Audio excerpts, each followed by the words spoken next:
Is there a right way to police a protest?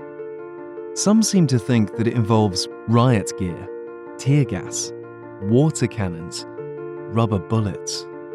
Or if you're not a big fan of any of the above, you might think it means the absence of police altogether.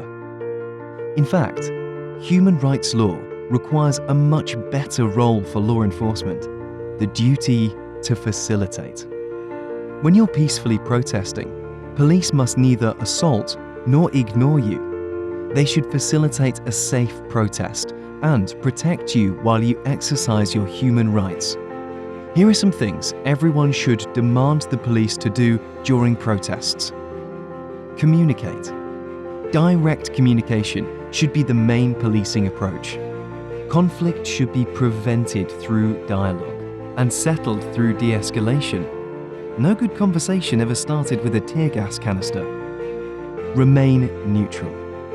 Individual officers are free to agree or disagree with the protester's message, but when it comes to policing protests, they must do so neutrally, regardless of their personal opinion. Presume peacefulness. Police must generally assume a protest will be peaceful.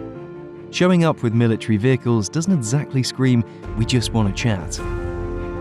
Enable being seen and heard. Not only are they required to not silence protests, it's actually the police's job to enable protesters to reach their audience. Mediate conflict. All these requirements also apply to counter-protests.